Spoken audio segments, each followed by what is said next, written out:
जाकर रण में ललकारी थी, वह तो झांसी की झलकारी थी। गौरों से लड़ना सिखा गई है, इतिहास में झलक रही, वह भारत ही की नारी थी। देश के लिए मर मिटने वाले झांसी की रानी लक्ष्मीबाई का नाम हर किसी के दिल में बसा है। कोई अगर भुलाना भी चाहे तो भी भारत मां की इस बेटी को नहीं भुला सकता। लेकिन रानी लक्ष्मीबाई के साथ ही देश की एक और बेटी थी, जिसका सर पर न रानी का ताज था और न ही सत्ता। फिर भी अपनी मिट्टी के लिए वह जी जान से लड़ी और इतिहास में अपना नाम दर्ज करा गई। एक ऐसी वीरांगना जिसने अपनी रानी और अपने देश को बचाने के लिए अपना सर्वस्व न्योछावर कर दिया। हम बात कर रहे हैं झांसी की रानी लक्ष्मीबाई की परछाई बनकर अंग्रेजों से लोहा लेने वाली झलकारी बाई की। झलकारी बाई का जन्म 22 नवंबर 1830 को उत्तर प्रदेश के झांसी के पास के भोजला गांव में एक कोली परिवार में हुआ था। झलकारी बाई के पिता का नाम सदोवर सिंह और माता का नाम जमुना देवी था। जब झलकारी बाई बहुत छोटी थी तब उनकी मां की मृत्यु हो गई थी। उनके पिता ने उन्हें एक पुत्र की तरह पाला। उन्हें घुड़सवारी, तीर चलाना, तलवारबाजी करने जैसे सभी युद्ध कौशल सिखाए। झलकारी ने कोई औपचारिक शिक्षा नहीं ली थी, फिर भी वे किसी भी कुशल और अनुभवी योद्धा से कम नहीं थी। बताया जाता कि रानी लक्ष्मीबाई की तरह उनकी बहादुरी के चर्चे भी बचपन से ही होने लगे थे। मेघवंशी समाज में जन्मी झलकारी घर के काम के अलावा पशुओं की देखरेख और जंगल से लकड़ी इकट्ठा करने का काम भी करती थी। एक बार जंगल में झलकारी की मुठभेड़ एक बाघ से हो गई थी और उन्होंने अपनी कुल्हाड़ी से उसे मार गिराया था। एक अन्य अवसर पर जब डकैतों के एक गिरोह ने गांव के एक व्यवसायी पर हमला किया, तब झलकारी ने अपनी बहादुरी से उन्हें पीछे हटने को मजबूर कर दिया था। झलकारी जितनी बहादुर थी उतने ही बहादुर सैनिक से उनका विवाह हुआ था। यह वीर सैनिक था पूरन, जो झांसी की सेना में अपनी बहादुरी के लिए प्रसिद्ध था।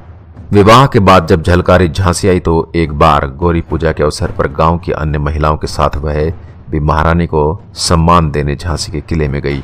जब वह रानी लक्ष्मीबाई ने उन्हें देखा तो वह दंग रह गई। झलकारी बिल्कुल रानी लक्ष्मीबाई की तरह दिखती थी। साथ ही जब रानी ने झलकारी की बहादुरी के किस्से सुने तो वह उनसे प्रभावित हुए बिना अपने आप को नहीं रोक सकी। उन्होंने झलकारी को तुरंत ही दुर्गा सेना में शामिल करने का आदेश दे दिया। झलकारी ने यहाँ अन्य महिलाओं के साथ बंदूक चलाना, तोप चलाना और तलवारबाजी का प्रशिक्षण लिया। पहले से ही इन कलाओं में कौशल झलकारी इतनी पारंगत हो गई कि जल्द ही उन्हें दुर्गा सेना का सेनापति बना दिया गया। केवल सेना में ही नहीं बल्कि बहुत बार झलकारी ने व्यक्तिगत तौर पर भी रानी लक्ष्मीबाई का साथ दिया। कई बार उन्होंने रानी की अनुपस्थिति में अंग्रेजों को चकमा दिया।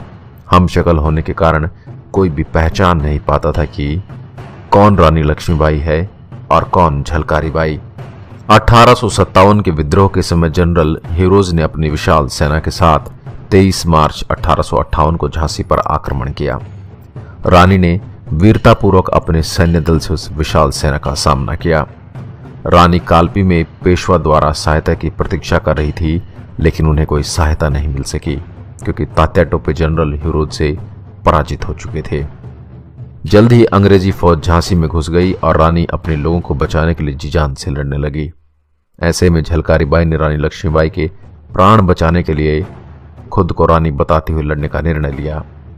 उन्होंने पूरी अंग्रेजी सेना को भ्रम में रखा ताकि रानी लक्ष्मीबाई सुरक्षित बाहर निकल सके। एक बुंदेलखंडी कथा के अनुसार रानी लक्ष्मीबाई का वेशधर झलकारी बाई किले के बाहर निकल ब्रिटिश जनरल हीरोज के शिविर में उससे मिलने पहुंची। ब्रिटिश शिविर में पहुंचने पर उसने चिल्लाकर कहा कि वह जनरल रोज से मिलना चाहती हैं। रोज और उसके सैनिक प्रसन्न थे कि न सिर्फ उन्होंने झांसी पर कब्जा कर लिया है बल्कि जीवित रानी भी उनके कब्जे में है। पर यह झलकारी की रणनीति थी ताकि वे अंग्रेजों को उलझाए रखें और रानी लक्ष्मीबाई को ताकत जुटाने के लिए और समय मिल जाए। जनरल हीरोज, जो उन्हें रानी ही समझ रहा था, ने झलकारी बाई से पूछा कि उसके साथ क्या किया जाना चाहिए, तो उसने दृढ़ता के साथ कहा, चाहे मुझे फांसी दे दो। झलकारी के साहस और नेतृत्व क्षमता से प्रभावित होकर जनरल हीरोज ने कहा था, यदि भारत की 1% महिला भी उसकी जैसी हो जाए तो ब्रिटिश सरकार को जल्द ही भारत छोड़ना होगा। कुछ लोगों का कहना है कि युद्ध के बाद उन्हें छोड़ दिया गया था और फिर उनकी मृत्यु 1890 में हुई। इसके विपरीत कुछ इतिहासकार मानते हैं कि झलकारी बाई को युद्ध के दौरान 4 अप्रैल 1858 को वीरगति प्राप्त हुई थी। उनकी मृत्यु के बाद अंग्रेजों को पता चला कि जिस वीरांगना ने उन्हें कई दिनों तक युद्ध में घेर कर रखा था वह रानी लक्ष्मीबाई नहीं बल्कि कि हमशक्ल झलकारी बाई थी। इसे विडंबना ही कह लीजिए कि देश के लिए अपने प्राणों की भेंट चढ़ा देने वाली भारत की इस बेटी को इतिहास में बहुत अधिक स्थान नहीं मिला, पर उनके सम्मान में भारत सरकार ने उनके नाम पर पोस्ट और टेलीग्राम स्टैंप जारी किया। साथ ही भारतीय पुरातात्विक सर्वे ने अपने पंच महल के म्यूजियम में झांसी के किले में झलकारी बाई का भी उल्लेख किया है। झलकारी बाई का उल्लेख कई क्षेत्रीय लेखकों द्वारा अपनी रचनाओं में दिखाया गया है।